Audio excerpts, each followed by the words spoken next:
माताओं बहनों, ये तो हम सब लगभग समझ ही चुके हैं कि संसार में भगवान की जितनी भी रचनाएं हैं, उन रचनाओं में मानव देह, मनुष्य शरीर, ये सबसे सुंदर और श्रेष्ठ रचना मानी जाती है। इसका जो उद्देश्य है संसार में आने का, वो भी लगभग आप आर्य लोग समझ चुके हैं। वो है धर्म, अर्थ, काम और मोक्ष, 4 पुरुषार्थ के रूप में बताया है। और उसको हम कैसे प्राप्त कर सकते हैं, तो उसका विधि विधान भी भगवान ने सृष्टि के प्रारंभ में हमें दिया, जिसको हम वेद के रूप में पाते हैं। जो 4 वेद संहिताओं में है, ऋग्वेद, यजुर्वेद, सामवेद, अथर्ववेद, जिसमें ज्ञान, कर्म, उपासना और विज्ञान है। ये सृष्टि क्या है, किस प्रकार से बनी है, कब तक चलेगी, इसका उद्देश्य क्या है, हम कौन हैं इस संसार में, क्यों आए हैं, क्या हमें यहाँ करना है, कहाँ हम चले जाते हैं, कैसे हमारा उद्देश्य पूरा हो और वास्तविक हमारा लक्ष्य क्या है, ये सब समझने समझाने के लिए भगवान ने वेद का ज्ञान दिया है। और भगवान ने स्वयं अपना भी ज्ञान दिया है। मैं कौन हूँ, मेरा नाम क्या है, स्वरूप क्या है, शक्ति सामर्थ्य क्या है, मेरी महिमा क्या है, मेरे से मिलने का तरीका क्या है, मेरे से मिलकर आपको प्राप्त क्या होगा, ये सब विधि विधान भगवान ने सृष्टि के प्रारंभ में ही 4 ऋषियों की आत्मा में प्रश्नों करके, प्रेरणा करके प्रदान किया। उन ऋषियों का नाम लेना भी हमारा कर्तव्य बनता है। वो थे अग्नि, वायु, आदित्य, अंगिरा, जिनके आत्मा में भगवान ने अपने ज्ञान को उड़ेला। उनके गुरु सर्वप्रथम भगवान ईश्वर थे, जो सबके परम गुरु हैं। फिर उन्होंने ब्रह्मा आदि अन्य ऋषि मुनियों को दिया, और वो आज तक महर्षि दयानंद पर्यंत और हम तक चलता आया है। जिसको ऋषि ने कहा है वेद सब सत्य विद्याओं का पुस्तक है, और वेद का पढ़ना, पढ़ाना और सुनना, सुनाना सब आर्यों का परम धर्म है। धर्म के कार्य बहुत सारे हो सकते हैं, लेकिन वेद का पढ़ना, पढ़ाना, सुनना, सुनाना तो परम धर्म माना है। आप जिस दिन वेद पढ़ते हो या पढ़ाते हो, सुनते हो या सुनाते हो, तो समझो आपके जीवन से आपके द्वारा परम धर्म का पालन हो रहा है। और जिस दिन आपसे ये वेद पढ़ना, पढ़ाना, सुनना, सुनाना छूट जाता है, तो समझो आपने कोई परम धर्म का पालन छूट गया। धर्म जो है वो सुख देता है, आप सब जानते हैं। सुखस्य मूलम धर्म, सुख का मूल धर्म है। लेकिन ऋषि कह रहे हैं वेद पढ़ना तो परम धर्म है। तो कितना बड़ा सुख प्राप्त होगा जब धर्म से ही सुख मिलता है। तो परम धर्म के समीप जाने से कितना सुख आपके जीवन में, हमारे जीवन में आ सकता है, यह आप हम समझ सकते हैं। इसलिए ऐसी भूल ना करें कि हम परम धर्म के पालन से वंचित रहें। और दुनिया के अपार व्यापार कार्य कीजिए, लेकिन इस परम धर्म का भी साथ साथ पालन कीजिए। इसको मुख्यता दीजिए, जीवन के मुख्य कर्तव्यों में समझिए। और सारे कार्य गौण हैं, सहायक हैं, उनको भी करते हुए हमें चलना है। तो उन सब में वेदादि शास्त्र ऋषि मुनियों में हमको एक बोध कराया कि हम जो इस संसार में हैं, हमारी एक मूल मांग है, हमारी एक अंतिम मांग है। और वो क्या है? सुख की प्राप्ति और दुखों से छूटना। ये जीवात्मा की हमारी एक मूल मांग है, स्वाभाविक इच्छा है कि हम सुख चाहते हैं और दुखों से छूटना चाहते हैं। दुख किंचित मात्र भी हमारे जीवन में ना आए और सुख पूरा पूरा हमारे जीवन में आए, ये जीवात्मा की मूल मांग है। अब ये मांग हमारी कैसे प्राप्त हो सकती है और ये सुख कैसे प्राप्त होगा, दुख कैसे छूटेगा? थोड़ा सा ये देख लेते हैं कि ये दुख क्या है। तो सांख्य दर्शनकार कपिल मुनि लिखते हैं, अथ त्रिविध दुख अत्यंत निवृत्ति अत्यंत पुरुषार्थ। यानी 3 प्रकार के दुखों की अत्यंत निवृत्ति, परम निवृत्ति, पूरा छूट जाना, इस पुरुष का अंतिम लक्ष्य है, अंतिम मांग है। पुरुष का है, पुरुष ईश्वर को भी कहते हैं और पुरुष आत्मा को भी कहते हैं, क्योंकि पुरुष है पुरी में जो शयन करता है, शरीर रूपी पुरी में आत्मा शयन करता है और इस सारे ब्रह्मांड रूपी पुरी में ब्रह्म परमात्मा ईश्वर शयन करता है। तो यहाँ पुरुष शब्द उसको कहा गया जो 3 प्रकार के दुखों से दुखित होता है।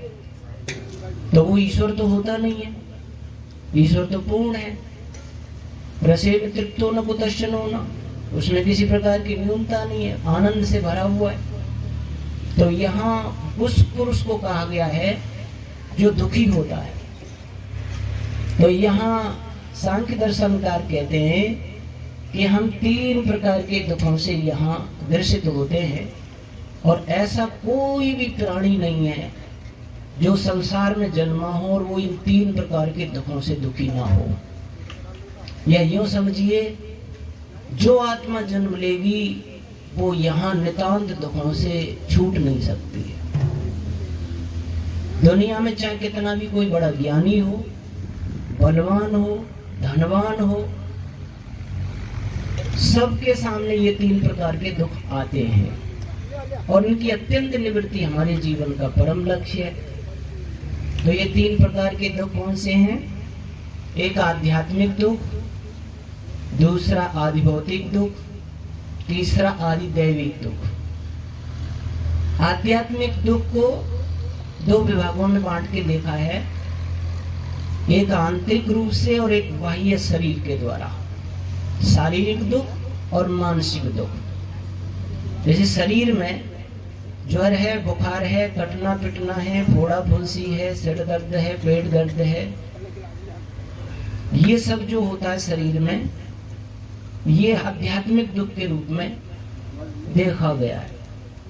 एक हमारी मानसिक भूलों से, या हम काम क्रोध लोभ में फंसकर, ईर्ष्या द्वेष में फंसकर, या हमारी कोई भूल हो जाती है और उससे हम परेशान होते हैं, बेचैन होते हैं आंतरिक रूप से, ये आध्यात्मिक दुख के रूप में इन दोनों को देखा गया। दूसरा भौतिक दुख है जो अन्य प्राणियों से हमें प्राप्त होता है, सर्प, बिच्छू, मक्खी, मच्छर आदि के काटने से, या कोई प्राणी किसी में लठ मार देता है, थप्पड़ मार देता है और चोट दे देता है। हिंसक पशुओं के द्वारा सताए जा सकते हैं, मनुष्यों के द्वारा मनुष्य सताया जाता है, ये भौतिक दुख है। और एक दैवीय दुख होता है, बहुत गर्मी पड़ रही है, बहुत सर्दी पड़ रही है, ओले पड़ गए, महामारियां आ गई, प्लेग आ गई, भूकंप, भूचाल, बाढ़ें आ जाती हैं, सूखाएं पड़ जाती हैं। ये दैवीय आपदाएं जो आती हैं, इन 3 प्रकार के दुखों से इस संसार में पैदा होने वाला आत्मा दुखी रहता है और इनसे छूटने की हमारी मूल मांग है। तो उस मांग को हम कैसे पूरा कर सकते हैं? उसकी एक ही दुख आने का एक ही कारण बताया है, अविवेक, अविद्या। और इन दुखों से छूटने का एक ही उपाय है विद्या, विवेक पैदा होना। इसलिए महर्षि दयानंद सरस्वती जी ने आर्य समाज के 8वें नियम में लिखा, अविद्या का नाश और विद्या की वृद्धि करनी चाहिए। सबसे अधिक हमें अपने जीवन से अविद्या का नाश करना चाहिए और विद्या का प्रकाश करना चाहिए। एक बात और ध्यान दें, हम संसार में जितने भी साधन जुटाते हैं वो 2 प्रकार के हैं, गाड़ी, बंगले, सोना चांदी, भोजन, वस्त्र, आभूषण, गहने, आदि आदि, या माता पिता पति पत्नी पुत्र पौत्र आदि चेतन संबंधी, ये दोनों प्रकार के जो साधन हैं, हमारी सामने एक मृत्यु रूपी व्यवस्था आएगी और एक क्षण में इन दोनों को हमसे अलग कर देगी। एक सेकंड नहीं लगेगी। जो भी तुम जिंदगी में मेहनत करके इन दोनों चीजों को कमाओगे, वो एक सेकंड में आपसे अलग हो जाएगा, हमेशा हमेशा के लिए। फिर उनसे संपर्क नहीं हो पाएगा। लेकिन विद्या और भक्ति, आपने अगर सच्ची विद्या कमाई है और सच्ची भक्ति कमाई है, तो मृत्यु उसको आपसे अलग नहीं कर पाएगी। और वो धन, वो संपत्ति, वो खजाना आपके जन्म जन्मांतर साथ जाएगा। और अगर वो वास्तव में उत्तम खजाना, जो कि सब दुखों से छुड़ाने का उपाय है, ऐसी विद्या, ऐसा ज्ञान प्राप्त हो गया, तो वो मुक्ति अपवर्ग भी दिलाएगा। और उस मुक्ति और अपवर्ग का समय कितना है, कितने समय तक आप उस विद्या और भक्ति के बल पर आनंद भोगोगे। दुख नाम की चीज नहीं होगी, आनंद ही आनंद, सुखी सुख होगा। और टाइम कितना, उसका समय कितना है, 36,000 बार सृष्टि उत्पत्ति प्रलय हो। एक सृष्टि उत्पत्ति प्रलय का कितना समय है, 4 अरब 32 करोड़ वर्ष की एक सृष्टि रूपी दिन होता है। और 4 अरब 32 करोड़ वर्ष का रात्रि रूपी प्रलय होती है। दोनों 8 अरब 64 करोड़ वर्ष गुणा 36,000,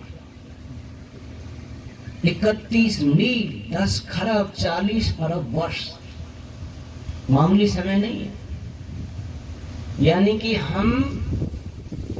कल हमें भूख लगेगी, उसका इंतजाम आज करते हैं हम।